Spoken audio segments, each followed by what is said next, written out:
A warm welcome to Disky Talk with Luyolo. If you're tuning in for the very first time, I ask that you please do subscribe and hit that notification bell. If you've been a part of this journey, I hope you thoroughly enjoy this episode. So, on today's episode, I discuss all things DStv Premiership midweek action. So, on today's episode, I'm going to have a look at four fixtures and zone in on 8 different teams, which will be contesting within the DStv Premiership midweek action.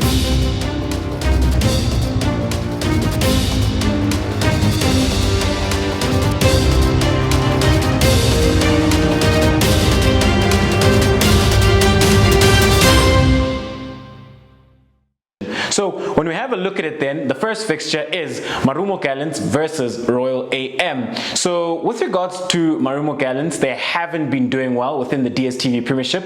They have played 5 games, they've got 2 points and they've only scored 1 goal. So that is not a good reading for Marumo Gallants. However, the surprising thing then is that when it comes to continental football, which is CAF Confederations, they're doing pretty well and they look well poised to advance to the next round of the CAF Confederations Cup. However, the focus is DStv Premiership, and when we look at their run within the DStv Premiership, they are struggling to convert those chances, and it really doesn't bode well for those creative players they have within the team. So when you look at Ndlondlo, Mnyamane, Otladisa and Ngema, those are 4 quality players who are creating so many chances, you know. However, they're just not able to put them away. And when you look at Dion and Lietzi Kwapeng, these are 2 players who haven't settled because they play as the number 9s for Marumo Gallants and they're just not finishing off those chances. So coming into this one then, they would like to pick up their first 3 points,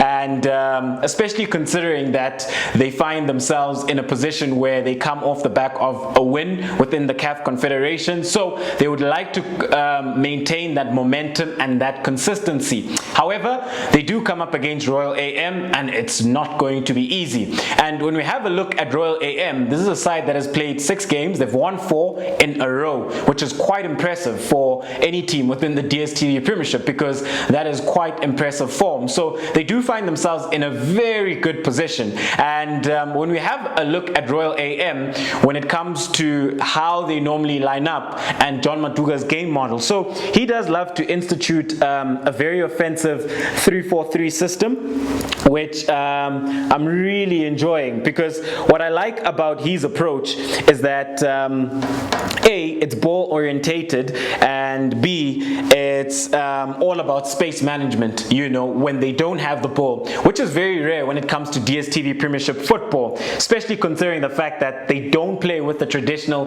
defensive midfielder. So how Royal AM normally line up is Nyame in goals. They've got a back 3 of Mangai as the right-sided centre half, and then they've got Ricotto who plays in the middle of the 3, and then you've got Lingwati as the left-sided centre half. And then in the midfield, you've got Mahlasela who plays as the creative midfielder, and then you've got Given Mashiginya who plays as a deep laying playmaker, and then you've got Nkize as the right wing back. As the left wing back, you've got Utsidiso Munamodi, and then up front you've got Letswalo, Potane and Mashiane as well. However, we do know that Mabena has been injured.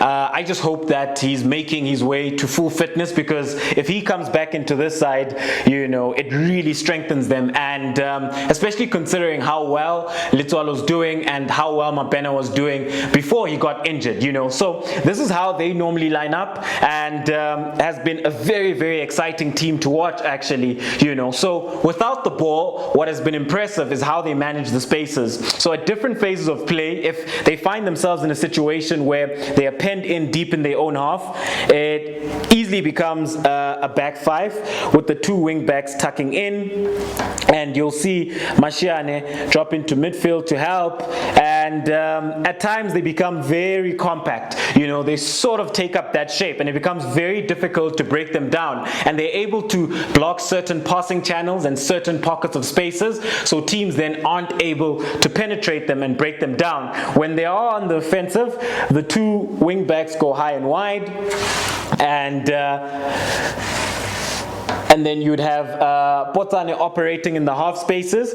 You know, he is a very versatile player with regards to his skill set, because he's got the skill to take you on, he's got the speed to beat you, but he's also got the intelligence of being able to play in between the lines and come into the half spaces. So that is Royal AM with regards to how they set up and how they look then to dominate proceedings. So going into this one then, I'm gonna have to give it to Royal AM. I think Royal AM will win this game 2-0. I just don't foresee Marumo Gallants being able to dominate that game from a qualitative perspective. So let's move on then to the next fixture. The next fixture is TS Galaxy versus Amazulu. When you have a look at TS Galaxy, then they've been having a horrible season, and things aren't going well at the club. They've brought in a new coach, and it's going to be interesting to see how he goes about things. But when you look at the squad, I don't think they possess a lot of quality, and I think that's why they've been struggling. You know, there's only a couple of players in there which have the quality, but a name doesn't really stick out that can really go out and win games for them, and they've been really struggling. If anything, I think their struggles continue going into this one against Amazulu, especially considering the amount of options that this Amazulu side have and the types of players they have as well. Amazulu have a very strong squad. They've got depth as well, and they're also a side that's starting to pick up the momentum and consistency. A lot of positives can be drawn in their past couple of games where they were able to pick up points and they were able to get certain things right. So going into this one, I think Amazulu have the upper hand, and I'm gonna have to give this game to Amazulu. I think Amazulu will win this game 3-1. I do foresee them scoring quite a few goals because they've been creating those chances. It's just about taking those chances. So the next fixture then is Maritzburg. It is Golden Arrows versus Mamelodi Sundowns, and then it will be Maritzburg versus Pirates. However, the focus then is Golden Arrows versus Mamelodi Sundowns. So when we have a look at Mamelodi Sundowns, then they are a side that has been doing so very well within the Dstv Premiership. So they are bossing things as it stands, you know, and they haven't lost a game. They're scoring goals. They're defending really well. They haven't conceded a goal as well within the Dstv Premiership. They've been doing absolutely phenomenal. So when we have a look at Mamelodi Sundowns, then this is also another side that has so many options, you know, but if we're having a look at their strongest 11, you know, you're having a look at Onyango in goals as the left-sided centre half, Lebusa, you've got Rivaldo Coetzee who drop in between the two and assume the role of a deep-laying playmaker. You've got Rushin Duruk, you've got Jali and Zwane in there in the midfield, you've got Laila K, Grant Kekana, and then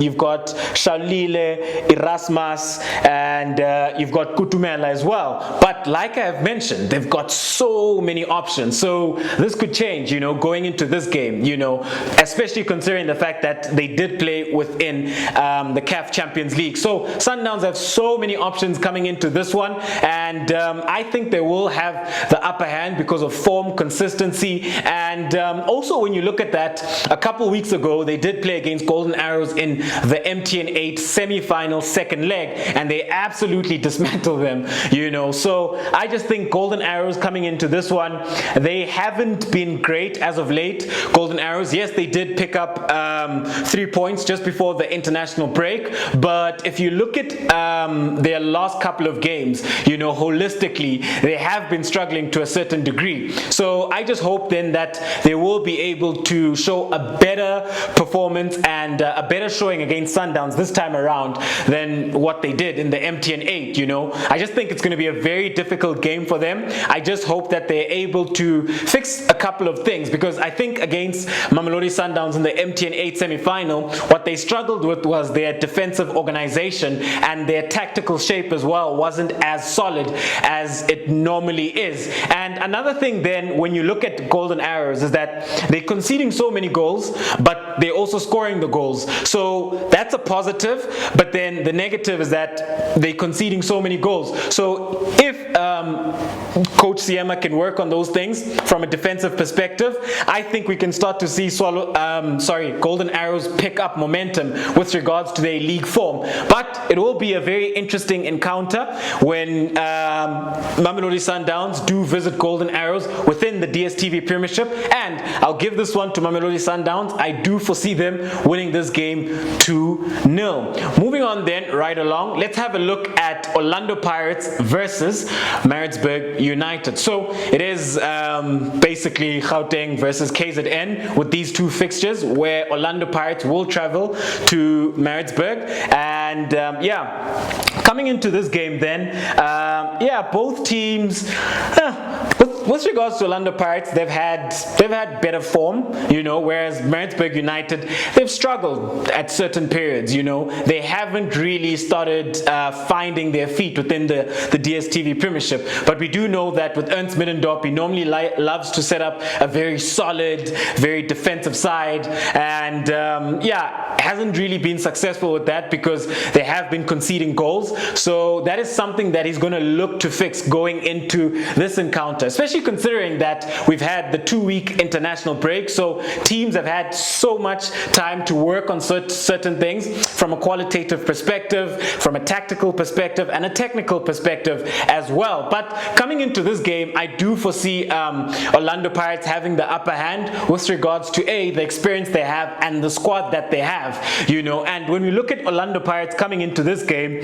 first and foremost, Pule is out, so that is their key player, which obviously then will affect this side with regards to how do they go about looking to break down this Maritzburg United side, because they will be tactically sound and they'll be defensively resolute, so they don't give too many chances away, so it's very important that when you do play against Maritzburg United, you're very clinical on the day. But when we have a look at Orlando Pirates and who I think would be best suited to start within this game, and we're looking at a formational change, I think from this perspective they'd be a lot better suited going into this game. So in goals, Pontane continues, so I'll go with the 3-4-3. So a back three of Abel Mabaso as the right-sided centre half, and then you've got Happy Jele in there playing in between the three, and then you've got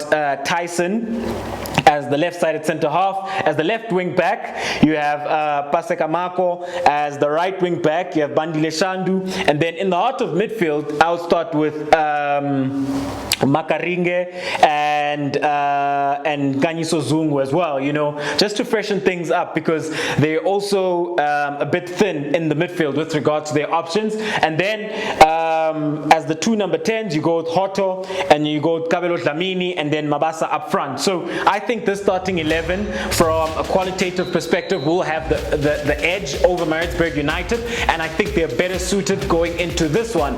But I do foresee it being a very, very difficult encounter. I don't think it's going to be easy for Orlando Pirates, and I will give it to Orlando Pirates, but I think it will be a very narrow victory. So either 2-1 or 1-0 for Orlando Pirates. So ladies and gentlemen, do let me know, how do you feel at home with regards to the DStv Premiership midweek fixtures going into this week, and what do you guys make of the 8 teams that I've touched on with regards to their form, with regards to where they're doing well, and the things that they need to work on going forward. And do let me know, who do you think will win these games? Who do you think will lose the games? Or do you guys foresee draws?